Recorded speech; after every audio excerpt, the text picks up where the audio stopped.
그 시절 총독부는 왜 그 조선인들이 춤을 추는 것을 그렇게 끝까지 허가하지 않았을까요? 제가 상상해봤을 때 그 춤을 춘다라는 것은 결국은 사람들이 모여서 함께 즐기고 그리고 만나서 그 같이 더불어 춤을 출 때에 일단 인간과 인간이 만나게 되고 인간과 만나게 됐었을 때 발생하는 것들이 뭐 대화라든지 아니면 현 시대에 대해서 얘기를 나눈다든지 이런 식으로 인간이 만나서 모여서 얘기하고 시간을 보내는 순간부터 발생하는 어떤 사안들에 대해서 뭔가 경계를 하지 않았나. 그리고 저는 이제 춤을 굉장히 오래 춘 안무가로서 사실 춤을 춘다라는 행위만큼 이렇게 자유의 어떤 상태를 느끼는 그런 그러니까 그런 상태를 경험한 사람이 살짝 위험하다고 생각하지는 않았을까라고 저는 상상을 해보았어요. 작가님은 이번에 이렇게 좀 전시공간을 굉장히 좀 특별한 무대로 만드셨잖아요. 이런 가사미 카바레를 구축하시면서 좀 클럽 글로칼랭이라는 제목으로 공간을 만드셨는데 좀 구체적으로 설명해 주실 수 있으세요? 저는 전통적인 방식으로 무용을 학습한 안무가로서 이 맨 처음에 이 전시의 기획에 대해서 이제 같이 그 큐레이터님한테 들었을 때 사실 상상 속으로 굉장히 많이 꿈꿔왔던 극장의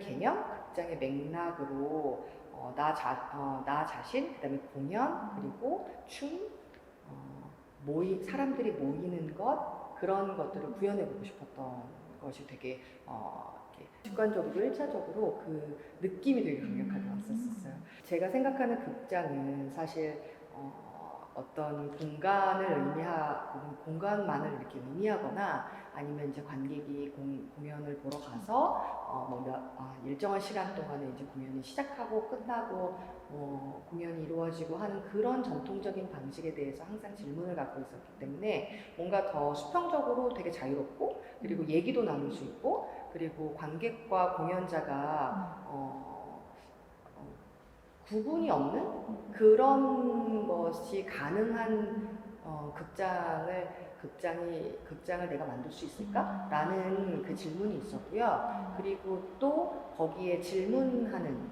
아티스트, 그다음에 질문하는 관객, 그다음에 질문하는 기획자, 이 부분을 사실은 가장 중요하게 생각했던 것 같아요. 그게 바로 그 뉴 시어터라는 네. 개념인 거죠? 네. 지금 여기에 만드신 이 무대가 가변 무대잖아요. 네네. 이 가변 무대는 어떤 역할을 하나요? 이 가변 무대는 무대이면서 사실 이제 관람객의 관객석이기도 한 그 양면적인 것을 갖고 있고요. 그 물리적으로 사실 공연이 완성된다라는 건 퍼포먼스가 이루어져야 된다라는 건데 전시의 맥락에서 퍼포먼스가 이루어진다라는 건 그건 과연 무슨 의미일까를 사실 굉장히 많이 고민을 했었어요.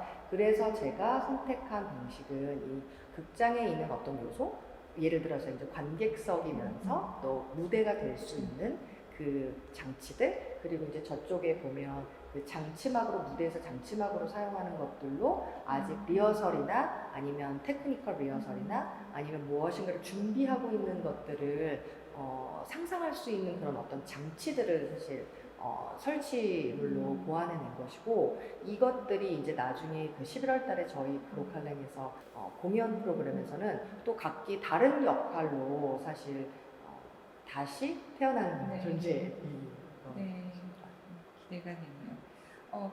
저희 지금 전시장에 일민 소작품도 한 50여 점 전시되어 있잖아요. 이 작품들은 어떤 기능을 하기를 원하시나요? 저는 사실 굉장히 영광이라고 생각해요. 맨 처음에는 굉장히 기분이 좋았고요. 이 클럽은 이 전시 기간 내내, 그 전시 기간 11월 공연이 이제 열리기 전까지는 되게 간단하게 말해서 아직 오픈하지 않는 클럽의 상태라고 생각하시면 돼요. 그런데 이 오픈하기 전에 이 클럽에 들어왔었을 때 아직 준비되지 않는 상황이지만 저는 관람객들이 굉장히 오랜 시간을 여기에서 머물고 갔었으면 좋겠다라는 생각이 있었고요. 그런 것을 생각했었을 때 이제 그 일민 소장품과의 그 협업이 저한테는 굉장히 브릴리언트한 아이디어라고 생각을 했었어요. 4천여 점 정도 되는 저희 미술관 소장품 중에 이항희 작가님이 이 캐바레의 주인장일 때 어떤 취향을 가지고 있을까 그걸 상상하면서 셀렉을 했었던 것 같아요. 그리고 여기가 사실 어떻게 보면 20년대, 30년대를 배경으로 하는 그런 전시지만 우리가 이 지금 클럽 블로칼랭의 6, 70년대 한국 모더니즘 회화를 건 것은 굉장히 큰 어떤 의미가 있다고 생각을 하거든요. 아마 여기 보시는 뭐 김한기나 천경자 이런 작가들이 사실은 아마 자신의 아틀리에를 벗어나서 당대 그 예술가들과 교류하고 했었던 장소는 그 또 당시의 카페나 다방 같은 그런 공간이었기 때문에 이 작품들이 탄생한 굉장히 중요한 장소성과 이렇게 좀 대명하고 있는 그런 관계라는 생각이 들어요. 네. 그리고 저희가 저쪽으로 그러면 가봐야 될까요? 네네. 네. 클럽에 대해서 이야기를 할 거거든요. 네. 어떻게 할까요?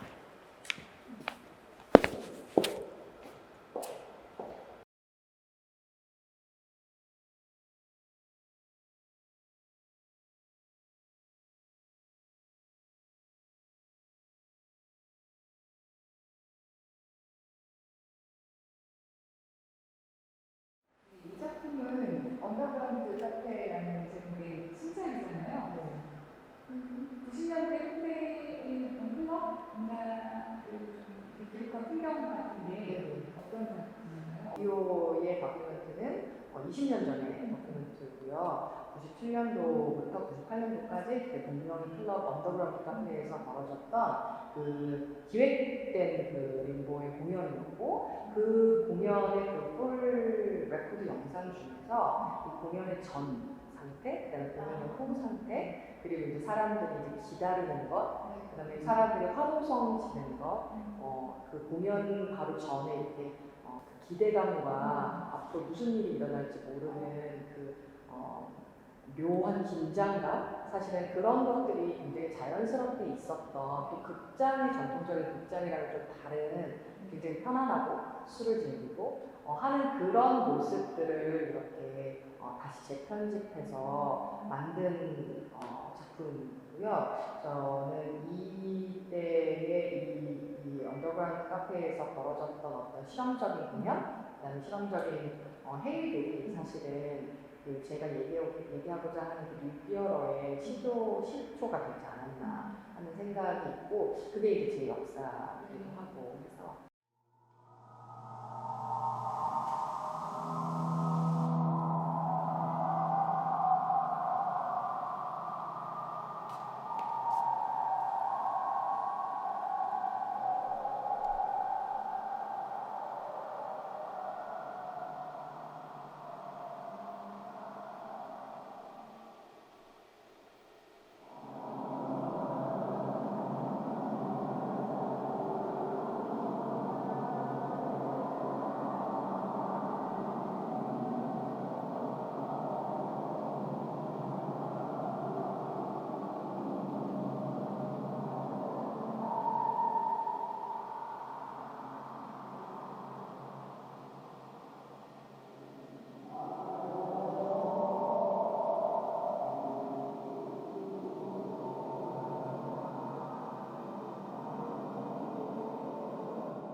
네, 그리고 원래 한국무용을 전공하셨잖아요. 근데 한국무용의 역사에서 지금까지도 가장 영향력 있고 중요한 인물이 최승희일 텐데 그 일제강점기 조선 최고의 무예였고 또 정말 한국 최초의 국제적 명성을 얻었던 그 최승희는 무용사에서 어떤 존재인가요? 어떤 형식, 어떤 특정한 형식을 그 학습한 개인 안무가, 무용수가 한국인으로서 한국 전통의 어떠한 문화적 요소, 그 다음에 그러니까 문화적 요소, 재료들을 자신의 언어로 다시 이렇게 다시 재구성하고 그것을 자신의 춤의 언어로 만들어서 그것을 극장의 형식의 공연에 최적화시킨 레퍼토리를 굉장히 잘 만들었고 그것의 공연을 굉장히 잘 성공적으로 이끌어낸 안무가라고 생각해요. 근데 그 안무가가 만들어 놓은 형식과 춤의 형식과 춤의 작품이 결국은 한국 전통 무용의 어떤 그게 근간이 된다라고는 생각하지는 않고요. 그게 어떤 한 부분, 역사 속에서 있었던 어떤 한 갈래, 장르로 남아 있는 거라고 저는 여겨지고 그 장르의 형식, 특정한 형식을 잘 학습한 무용수인 역사를 또 이제 제가 가지고 있어요. 네. 이번에 또 신작 연습 넘버 4가 그러면은 그 최수미의 신무용과 관련이 있는 작품이죠? 네, 그러니까 관련이 있다가 하면 이제 있다가 할 수 있고, 결국은 사실 제가 질문하는 것은 그 한국 전통 무용의 형식, 그러니까 그것이 어떤 한국 전통 무용의 춤 사위가 어떤 특징을 갖고 있느냐에 대해서 사실은 질문을 했던 거고, 이항이가 춤을 추고 이항이가 춤을 추는 형식이 무엇인가를 정립하고 싶었었고, 그게 저는 제가 이제 작품을 하고 안무를 하는데 제일 필요한 일이라고 생각을 했었어요. 연습 넘버 4는 이항이가 춤을 추는 방식을 제가 이제 연습무라는 형식으로 총 12가지의 이항이 무브먼트의 특징을 이렇게 세분화한 연습무의 아주 짧은 소품의 형식으로 만들었는데요. 그 중에 이항이가 춤을 추는 그 동력과 태도와 그다음 기술의 가장 근간이 되는 무용을 이제 연습 넘버 4로 잡아서 이번에 이제 신작을 만든. 네. 그러면 아까 말씀하신 내용 중에 뭐 그런 전통에서 사라진 동시대성에 대한 그런 질문에 대한 어떤 설명이 또 들어가 있는 거겠네요. 네. 제가 경험한 어떤 전통 무용, 신무용, 창작 무용을 다 비롯하여서 이 무용이라는 되게 강력한 어떠한 형식에서 이 질문하고 그것에 대한 실천을 하고 그것에 대한 그 파격을 한다라는 것이 이 시스템에 대한 이 저항도 이제 다시 이제 그 얘기로 또 돌아갈 수밖에 없고 이런 행동들이 이제 일어나려면 결국은 자기가 이제 싸워야 되는 거잖아요. 근데 그것을 할 수 있는 요건, 그다음에 그것들 스스로 만들어낼 수 있는 예술가 그런 것이 이제 사실은 전통 예술을 하는 사람으로서 동시대성을 가지고 질문하고 파격하는 아티스트라고 저는 의미하는 것입니다. 그럼 마지막으로 11월에 계획하고 계신 그 카바레 프로그램에 대해서 소개해 주시죠. 클럽 브로칼랭에서 이번에 초청한 아티스트는 그 모임별, 그다음에 이윤정 안무가 그리고 김실록 배우님이세요. 그리고 이제 저를 포함해서 11월 초부터 이제 매주 금요일, 토요일 이렇게 공연이고요. 각각 공연의 형식은 사실은 그 초청 아티스트의 작품의 어떤 주제와 형식에 따라서 다 종류와 그 구성 방식이 다 달라질 것이고요. 그리고 이 초청 안무가, 그러니까 초청 예술가들이 이번에 그로칼랭에 모시게 된 이유는 이 그로칼랭은 말씀드렸던 뉴 띠어러, 우리가 지금 고민하고 있고 고민해야 되고 그리고 우리가 실험하고 싶은 극장이 무엇이고 공연 예술이 무엇이고 음악이 무엇이고 무용이 무엇이고 하는 것을 아티스트 스스로가 질문하는 아티스트를 모실 지금 프로그램으로 되어 있어요. 그래서 매주 다른 공연으로 다채로운 공연이 발화될 예정입니다. 네, 많이 기대하겠습니다. 감사합니다.